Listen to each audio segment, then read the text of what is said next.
Nasa aklat po tayo ng Philemon.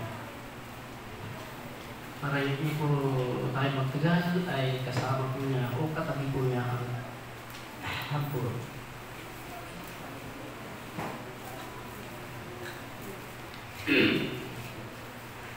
Pagkatapos po yan ng aklat ni Titus, nandiyan na po si Philemon.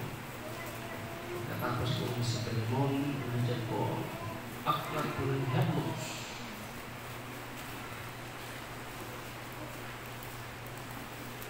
Sulat po ito ni Apostol Pablo kay Philemon.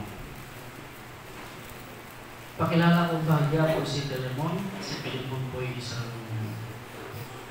partner ni Pablo sa gawain ng Diyos. Partner po niya. Kapwa si Pablo at si Philemon ay maraming po ng Diyos. Kaunti pong pagpapakilala ang aklat ni Philemon. Ang aklat po ni Philemon ay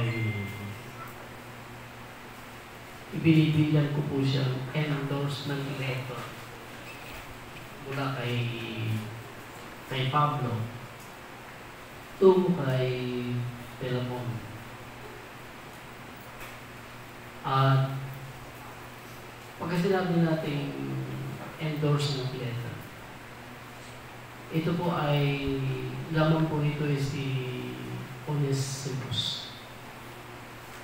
Si Onesimus po ang laman ng sulat ni Pablo kay Philemon. Ini-endorso po ni Pablo itong si Onesimus kay Philemon. At para po sa kaunting kaalaman tungkol kay Philemon, si Philemon po ay minsan ay trabahador. I'm so sorry. Ito si Onesimus po ay kamanggagawa po ni Philemon. But one day, ito si Philemon ay umalis sa piling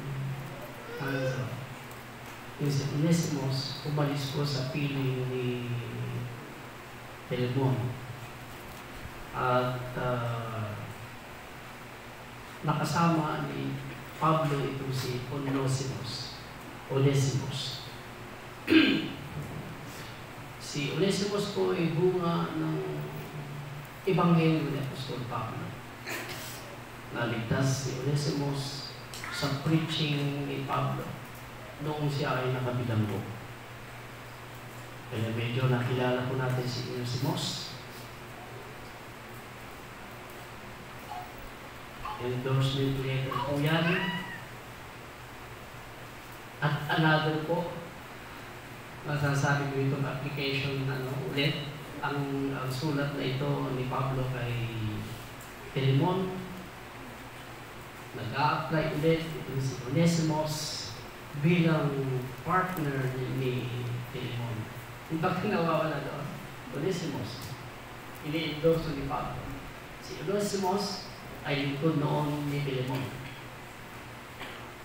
At sa panahon na lingkod ni Philemon iting si Onesimus, hindi siya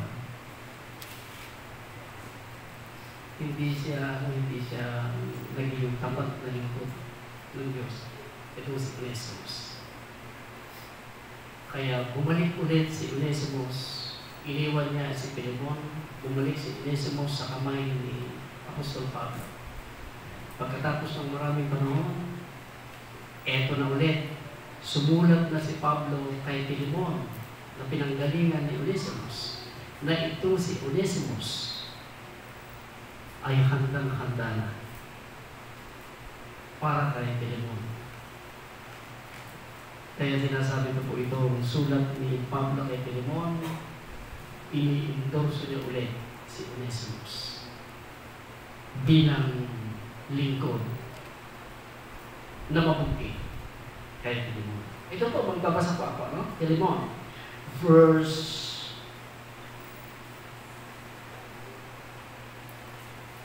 1. I beseech thee, for my son Onesimus, whom I had begotten in my many bonds, which in time past was to be unprofitable. Sa panahon noon ay hindi mo siya napakinabangan nito si Onesimus, whom I had sent again. Verse 11, when in time past was to be unprofitable, but now profitable to the end to. May nakaraan sila ni Onesimus at ni Philemon. Hindi maganda ang performance ni Onesimus noon. Pero ngayon, sa verse 11, sa mahabang panahon na pananatili ni Onesimus kay Pablo, pero ngayon, pakinabang na sa iyo at pakinabang na sa akin. Kaya naman muli kong ibinababalik itong si Onesimus sa iyo. When in time past was to thee unprofitable, but now profitable to thee and to. Oh, I have done again. I have sent again. Nag-a-apply ba yan? Pakikita niyo yung again dyan. Muling susubo ni Pablo itong si Onesimus bilang partner ni Philemon.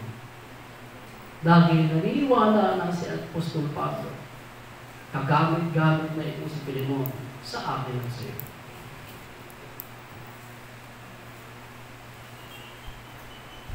Alam mo niyo, brethren, tanggapin na natin ang katotohanan na marami hanggang ngayon sa mga mananampalataya sa iba't ibang churches, hindi talaga 10 years na sa pagiging isang saint na tao o more than 50 years, hindi pa rin siya kagamit-gamit na tao para sa kanyang kapwa mananampalataya.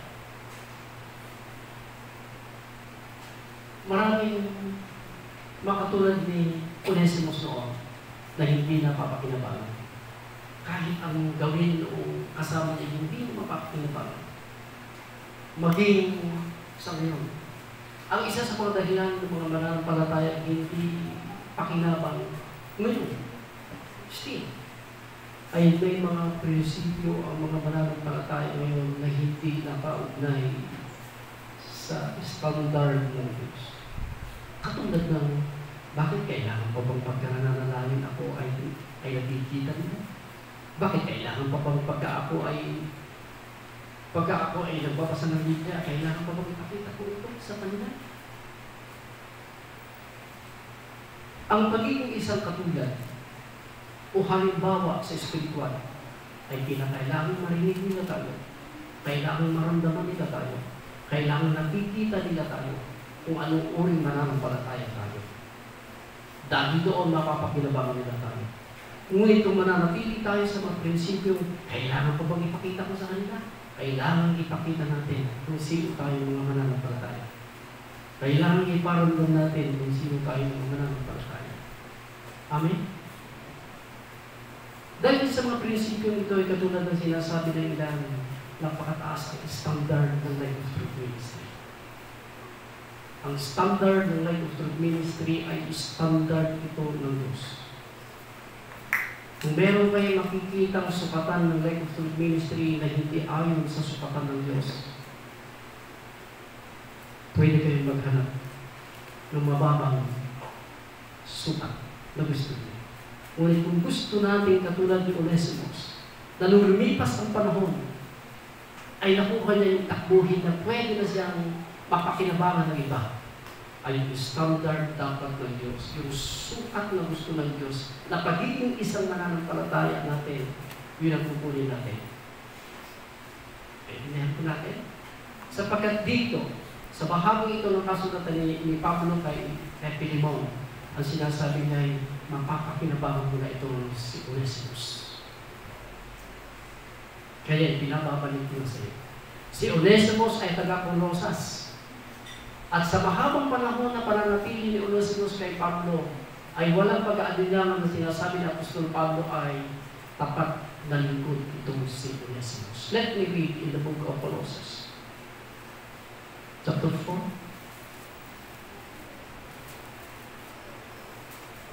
Sumulat ito si Apostol Pablo sa mga taga-Colossians. Sa Colossus ay sinasabi niya sa chapter 4. Nasaan ang Colossus? Chapter 4.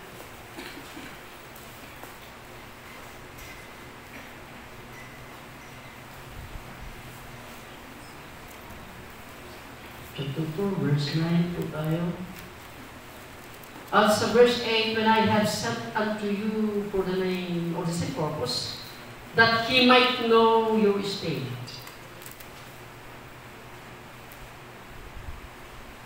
And comfort your heart with Onesimus, a faithful and beloved brother. And he is one of you. Colossians, galing sa inyo si Onesimus. At tapat niya na kapatid at lingkod ng Diyos. Kaya nung makita ni Pablo na itong si Onesimus ay wala nang pag-aalilangan pa, pinabalik niya kay Filemon. At sinasabi niya ay mapapakinabangan mo yan sa iyong ministry. Kung noon ay hindi mo napapakinabangan, ngayon ay mapapakinabangan mo na. Anong salita yan, Pastor? Ihanda natin ang ating sarili. Nandiyan po siguro yan. Nandiyan na. Ihanda ang ating sarili para sa trabaho ng iba. Ang hindi natin alam, kung mayroon tayong pananagutan individual, ay kailangan natin ang ating sarili. Ihanda rin natin ang ating sarili para sa trabaho ng iba. Dahil hindi pwedeng trabaho mo lang ang trabaho mo na ibinigay ng Diyos. Kailangan kasama tayo ng iba para ma-reach nila yung kanilang pagtatapos. Ang alam natin, trabaho mo lang. Ang katotohanan pala, kailangan nakadikit tayo doon sa trabaho ng iba para makatapos po sila. Dahil kung wala tayo, napakahirap magtapos ang mga pananagutan ng iba. At baka hindi lang mahirap, baka hindi rin nila ito matapos kung wala tayo na sumusuporta doon sa trabaho ng iba. Kaya dinagyan ko nga rito yung sinasabi, handa ang sarili para sa trabaho ng iba. Dahil yung trabaho nila, kailangan nila tayo. At yung trabaho natin, kailangan natin sila. Liban doon sa individual na ating pananagutan, may binigyan ng Diyos sa atin. Amen?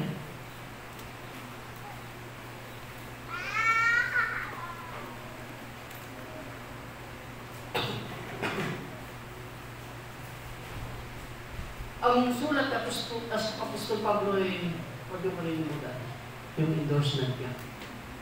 Pagka walang nakikilala sa atin na mabuti bilang mabuti Kristiyano tayo, sino mag-i-endorse sa atin? Bilang tapat, bilang mapagmahal ng mananampalataya, bilang tunay ng mananamba ng Diyos. Sino mag-i-endorse sa inyo? Kung ang mga ginagawa niyo sa spiritual ay tinatago niyo? Wala. Kailangan makayag lahat ang mga bagay para makita ang ating katapatan. Para makita niyo kung sino tayo. Alisin niyo sa inyong isip na kailangan ba? Napagkapananalangin ako, ipaparinig ko, kailangan ko yan. Kailangan ba? Pagka ako ay nagbabasa ng Biblia, ay kailangan makita nila, kailangan yan. Dahil walang mag-iindurso sa iyo na ikaw nga ay totoong mananampalataya. Kung ganyan ang iyong prinsipyo, tunay na hindi ka mananampalataya. Dahil ang lahat ng mga gawa ng mga mananampalataya, ipinapakita ito ng hayagan para ito ay tularan, para ito ay mapakinabangan ng iba. Amen? Hindi tayo nagmamayabang. Ay nang nakita nila ang ating paglago. Katulad ni Onesimus.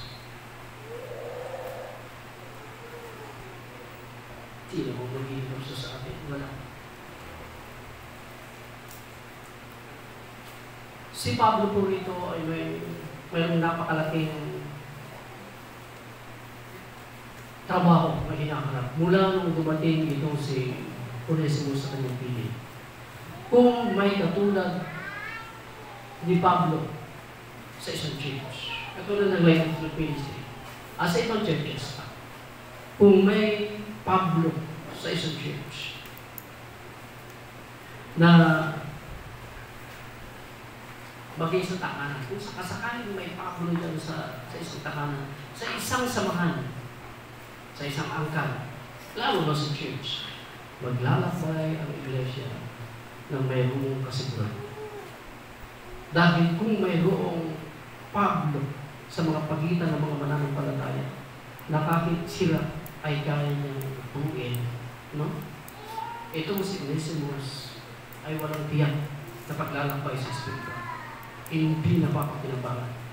Ngunit kung may katulad itong si Pablo na makatayo doon sa kasiraan sa buhay ng mga mananampalataya na katulad ni Onesimus, malaki ang pag-asa na hinaharap ang isang iglesia. Amen? Kung may Pablo sa isang church. Dahil kung wala, mananatiling sila ang Onesimus na ito.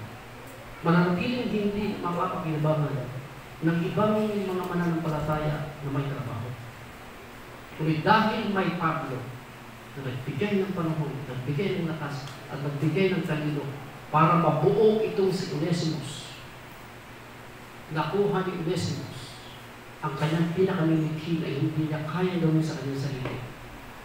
Yung nasasayangan ito si Pilemon, dumating ang pinakamimikhin ni Pilemon na one day sa kanyang panalangin na si Onesimus na iniwan niya ako ay sana magkaroon ng pagkakataon na muli ay magiging isang tapat na lingkod. Makakasama ko doon sa tinatakbo ko. Dahil may Pablo sa isang church na katulad nila.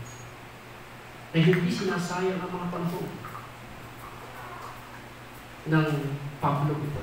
Kung mayroong Pablo sa isang church, maganda ang kahihinatnan. Yung makapagpatayo siya ng matibay na relasyon. Wala na isa. Sumabog na yung relasyon nila kay Onesimus. Pero tingnan nyo ang kanyang mga salita. Napakasarap isipin na may ganitong tao na magtatayo ng matibay sa pagitan ni Onesimus at ni... Ano yung pangalan yung sinulatan niya? Philemon.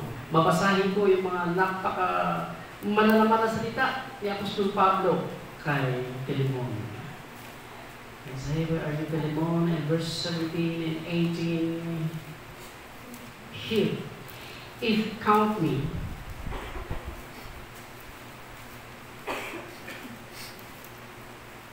Okay, sa verse 15.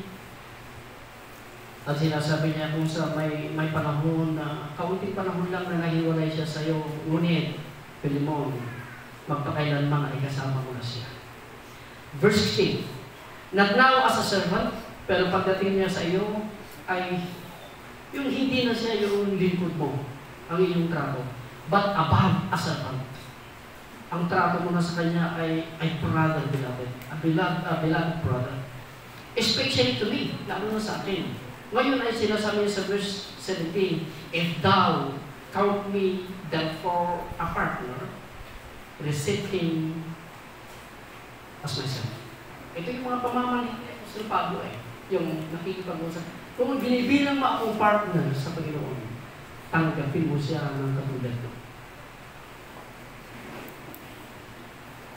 Magpatuloy po tayo. 18. And if he had wrong,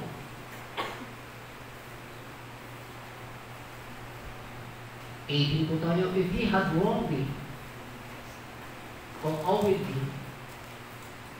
may ginawa siyang mali sa iyo, Philemon, kung meron siyang utang sa iyo, ako na lang magbabayad. Kung may Pablong ganito sa church, na kung ano yung mistake ng kanyang mga kapatid ay binibilang niyang ako na mananagot niya. Hira yun, kasi maraming mga Christians today, even ministers today, pastors today, na pagka nagkamali ang kanilang mga kapatid, hindi nila ito nabibigyan ng mga pagkakataon. Wala yung gagawa ko ng mga paraan para ma-build pa yung natin, yung mga between natin, yung mga pagitan natin, para maayos natin. Pangit kasi, Kasi mananampalataya tayo. If we counted ourselves as true believers or worshippers of God, kailangan ayusin natin yung mga pagitan natin. Kung may Pablo sa anumang churches dito sa Pilipinas, mapapabuti ang hindi mabuti. Sapagkat sinasabi niya Apostol Pablo, kung meron siyang utang sa iyo, ako na magbabayad. Kung meron siyang ginawang hindi mabuti, sagot ko na yan. Ilan ang Pablo sa life of community? Baka wala. St. Peter siguro meron yung nasa Mercedes.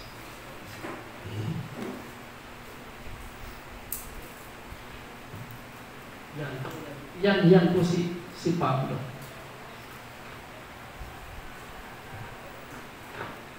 Ginawa niya si Onesimus na rin sa trabaho. Hindi niya hinayaan na sila na lang. Hindi niya nga yan tinanong, ako pa kaya? Kung ayaw mo, di huwag mo. Pagbusbusak pa panawang ganyan, hindi ganyan si hanggat may nakikita ito si Pablo sa pagkakataon na maayos ang lahat. Pinaayos niya Apostol Pablo ang lahat. Kaya sila sabi niya, mapapakinabangan ko na yan. Mapapakinabangan ko na rin sila yan. Ganyan po si Apostol Pablo, brethren. Dahil natin ko nga, naghahanap na ang puso ko. Kung may katulad ni Pablo, na ayaw mo na nga, ini-encourage kanyang gusto mo pa. Karamihan, pagka narinig nila yung ayaw mo na, hindi ayaw mo. Sino pa ako sisira? Hindi ikaw. Si Pablo kahit sinasabi niya, naririnig niya na ayaw mo na, sinasabi niya, kaya ka.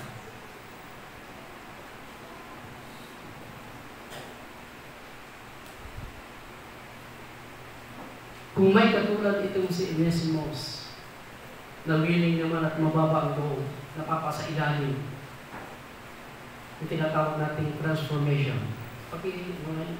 Yung pagbabago ng buong pagpapakumbaba. Natatanggapin din niya yung kanyang mga mistakes nung una. Hindi malayo. Magiging faithful. Magiging matibay. At ang tawag dito, yung mas effective pa noon kaysa sa ngayon. Kung may Onesimus na katulad niya sa panahon. Hindi pangkaraniwan ang training na dinaanan ulit ni Onesimus. Yung tamang proseso ng pagbabago ay dinaanan ni Onesimus. Walang magiging qualified na magiging kasama ng iba sa kanyang trabaho kung hindi katulad ni Onesimus. Hindi talaga maganda ang kanilang nakaraan ni Philemon. Tinanggap niya ito na kanyang mistake. At kung tinanggap niya ay ipinakita ni Apostol Pablo ang kanyang daraanan na tama. Para yung kanyang bighiin bilang isang faithful servant ni Christ, bilang partner ni Philemon, na magbibigay ng tagumpay doon sa trabaho ni Philemon, dinaanan niya lahat ito. Sapagkat mababa ka naman ang loob ni Philemon. I'm so sorry. Onesimus. Christians, lalo na nakapag-aral, ang hinahawakan niya yung natapos niya, hindi yung pagiging Kristiyano niya. Tuturuan namin mas naman daw, mas magaling ako, umalis ka na sa church. Pagkaganoon ang ating kaisipan. Hindi ka tinawag para sa amin, tinawag ako para sa iyo. Tandaan niyo yan. Turuan niyo yan. Tinawag ako ng Diyos para sa iyo. Hindi ka tinawag para sa akin. Ngunit kung magiging Onesimus tayo, kapwa ikaw, tayo lahat, makatapos natin ang ating trabaho. Basta yung standard ng Diyos ang susundan natin. Hindi yung gusto mo, hindi yung gusto ko, hindi yung gusto natin. Sabayan natin kung ano ang gusto ng Diyos. Dahil ang Diyos ang nagpapakatbo. Ay huwag niyo kalilimutan. Di ba may training tayo? Di ba? Open ito. Training. Tatapusin ko lang po doon sa Balera. Pagbalik ko, tayo naman. Para yung katulad ni Onesimus, ay makakadikit tayo o makakasama tayo doon kay Philemon. Matatapos si Philemon yung kanyang trabaho. At habang tinatapos ni Filemon ang kanyang trabaho na kasama tayo, yung trabaho natin individual, meron tayong kasama doon. Nakatulad na rin ni Onesimus. At matatapos din natin ito lahat-lahat. Yan po si Onesimus. Naging strong din siya. Kung may katulad ni Onesimus, natanggapin ang mga resulta ng usapin. Kung hindi ako magkamali, yung endorsement letter, siya na rin ang gumawa. Siya na rin ang nagdala kay Filemon. Di ba nakakahiya tayo, no?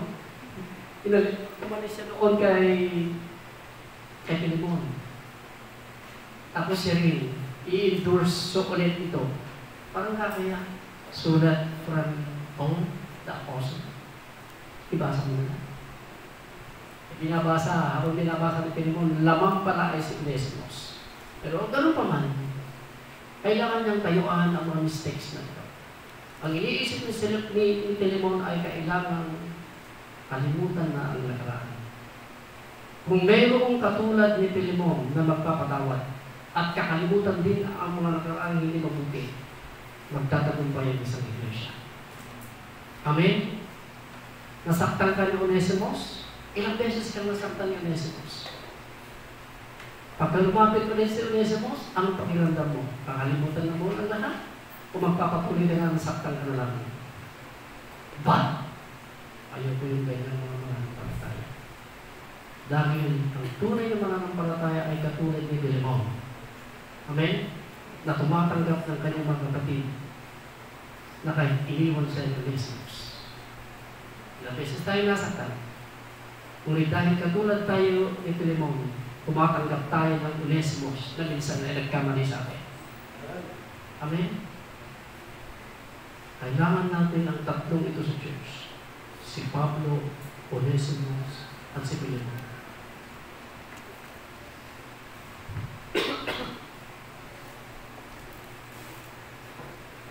Pagka meron yung tatlong ito, ang iglesia na kanilang kinaroroonan ng strong. Hindi lang strong. Banal po ito. Banal po yung trabaho. Banal ang pagkatawag. Banal ang Diyos na nagbigay ng mga trabaho. Kaya pag kami magganitong tao sa loob ng iglesia, walang pag-aalilangan. Lagi ako nanonood sa mga sa Facebook. Laging sinasabi ng mga preachers, kahit saan kayo pumunta, walang perfect na church. Pero bibitawan ko ito sa inyo. May perfect na church. Okay? Sinasabi nga sa Ephesians chapter 5, dapat ang church perfect. Walang kapitasan. Chapter 5 yan, walang kapitasan, walang kulubot. Dahil ihaharap ni Jesus ang kanyang church na walang dungis. May perfect na church. Sinulatan ni Pablo ang Ephesians at ang lahat. At sinasabi nga ni Jesus sa 7 churches, dapat perfect ang church ng Asia Minor. Amen? Anong ibig mong sabihin na may perfect na church? Kung may problema man ang isang church, hindi na mahulugan na hindi perfect na church. Amen? Kung may kaguluhan na katulad ni Onesimus, si Pablo at Filemon, hindi na mahulugan na hindi perfect ang church. Mananatiling ganap ang church doon sa takbuhin na gusto ng Diyos. Kung mayroong perfect na tao, mayroong din perfect na church. Remember this, brother.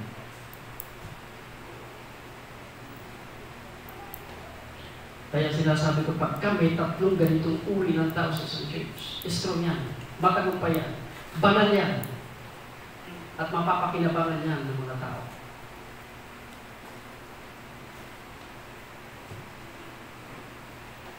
Basta dadaan sa process yan. Thank you. Tapos na pala tayo. Huwag niyo kalilimutan, brethren, ano? Ginawa ng tatlong ito alang-alang doon sa tawag ng Diyos sa kanila. Alang-alang sa kapakanan po ng iglesia. Ang sinasabi ng 2 Timothy chapter 3:16, ginawa nila ang bagay na ito. Nangyari ang mga bagay na ito na pakinabang si Onesimus. Ginawa na Apostol Pablo para gawin pakinabang itong si Onesimus kay Filemon. Ito ay dahil sa salita ng Diyos. Dahil ang salita ng Diyos sa 3:16 ng 2 Timothy, ito ang magagamit para ang isang tao. Verse 17, 16 verse 17, para maging handa ang lingkod ng Diyos sa lahat ng mabubuting gawa. Let me read, dahil magtatapos na po ako. 3:16 ng 2 Timothy. Tama ba? Tama kaya tayo ba? Parang hindi naman.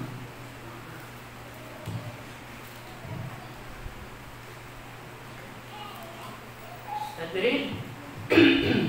16. All the scriptures is given by the inspiration of God.